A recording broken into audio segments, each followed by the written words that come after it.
Сьогодні покажу повний цикл підготовки труб до зварювання від розмітки та різання до розробки кромок і прихваток декількома способами.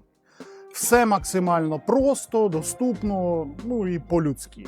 Інструменти і приладдя, які буду використовувати. Почнемо із розмітки труби. Ржава труба, як просили.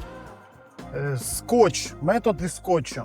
Скотч дає нам рівну лінію по колу, наклеюємо, вирівнюємо край.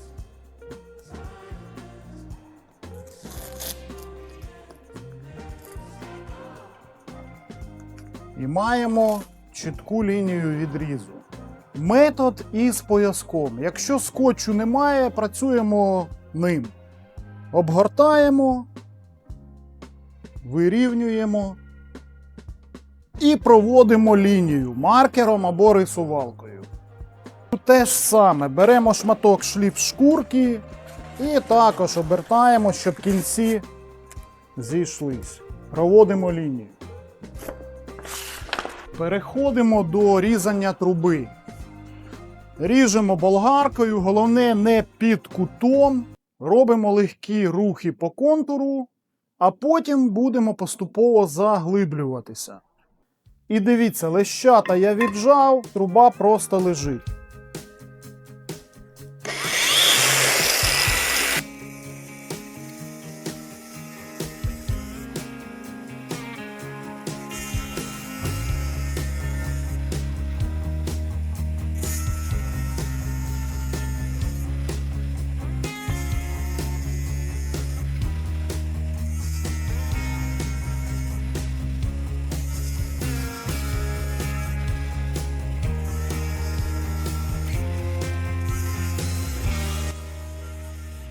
А тепер можна заглиблюватись.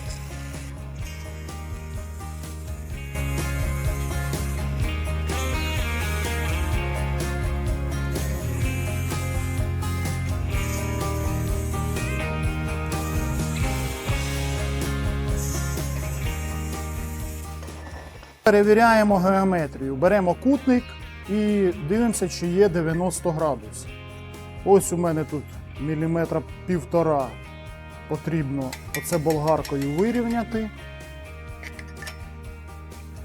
І провертаємо трубу на 90 градусів. Також дивимося. Так, ось ця сторона потрібно підчухати болгаркою.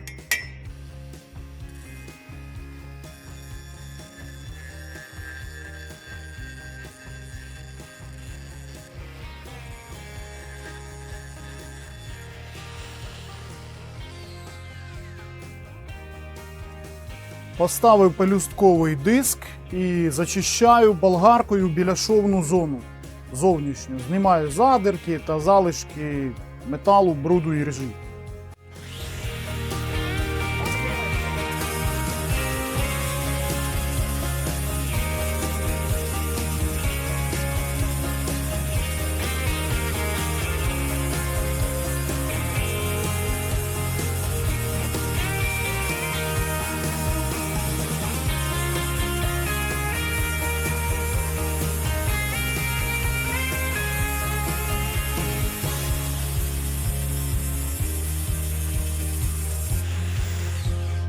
Внутрішня сторона. Використовую шуруповерт, насадку абразивну, знімаємо задир.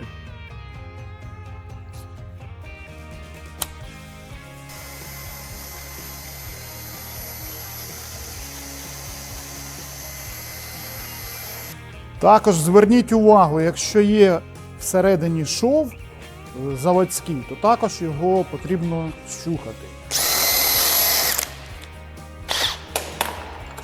Ставимо щітку.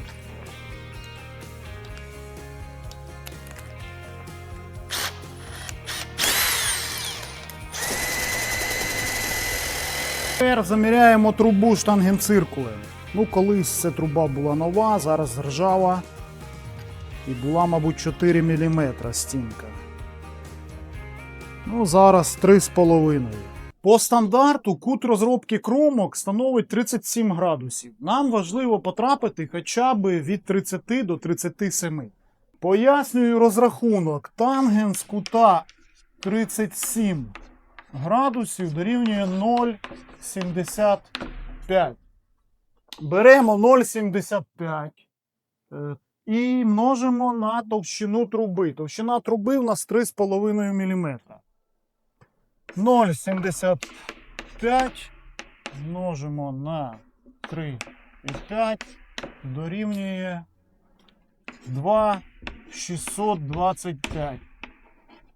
Ну, беремо з запасом 3 мм. Це ширина зняття фаски. Розміщаємо за допомогою рисувалки і пояска. Відступаємо 3 мм від краю. Але кому погано видно, можна і маркером. Тільки не забувайте, де у вас межі зачистки. Чи лінія повинна залишитись, чи ні. Розмічайте так, щоб вона залишилась. І не забувайте, що при нагріві маркер може зникнути, затертись. Ставимо зачисний круг на болгарку і формуємо кромку. Знімаємо під кутом, не поспішаємо, періодично перевіряємо лінію, щоб кромка була рівна. Одразу і робимо притуплення. Воно залежить від електродів. Наприклад, рутилові або рутилово-целюльозні електроди нам без різниці, яке там буде притуплення. Ну, в міру розумного. Бо зварювати можемо із відривом і гратися із струмом. А от якщо брати уоні, то вони полюбляють побільше струму. Тому і притуплення робити потрібно товще. Я буду зварювати Pioneer 46, діаметр 3 мм, рутилово-целюльозними електродами, які добре працюють із відривом. І взагалі зарекомендували себе дуже добре, як на мене. Тому оптимальне притуплення 1,5-2 мм. А ви підбирайте притуплення в залежності, якими електродами і на якому струмі будете зварювати.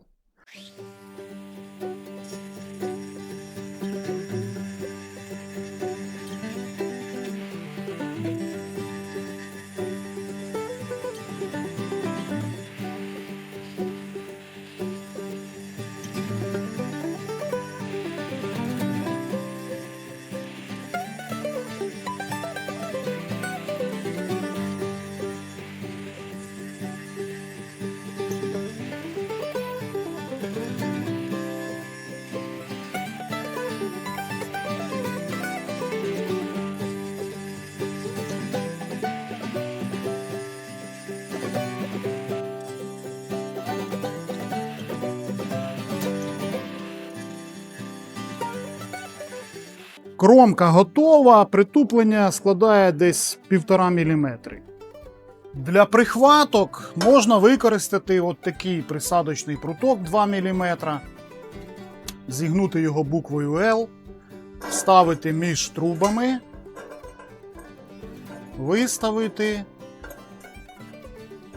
і виконати прихватки в 3 місцях. Ну, 4 прихватки то вже буде забагато, дивлячись, яка труба. Діаметр. Але я покажу, як це зробити без прутка. Отже, фіксуємо одну трубу.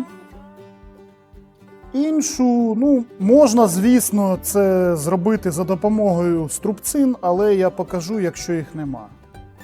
Виставляємо трубу. Візуально відводимо зверху на 2 мм. І виконуємо прихват. Тепер перевертаємо трубу на 180 градусів. Важливо, щоб було напроти. Зажимаємо. І виставляємо зазор знову 2 мм. Перевіряємо лінійкою. Ну, звісно, це буде длинніша труба, тому там простіше. Лінійкою, кутником. І ставимо другу прихватку. Тепер перевертаємо на 90 градусів. Знову перевіряємо лінійкою.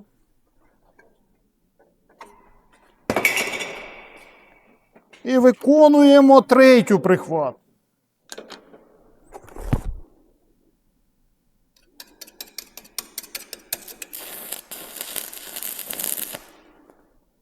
Отаким чином ми виконали 3 прихватки.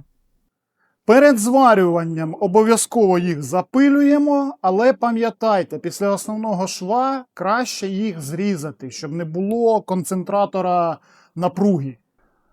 Надіюсь, вам було цікаво та корисно. Кому цікаві електроди, які я використовую, то посилання в описі під відео. І кажуть, якщо підписатись на канал, поставити лайк і написати гарний коментар, то навіть стародавні легенди про зварювання виглядатимуть як звичайні байки. Нехай буде світло, тільки бережіть очі.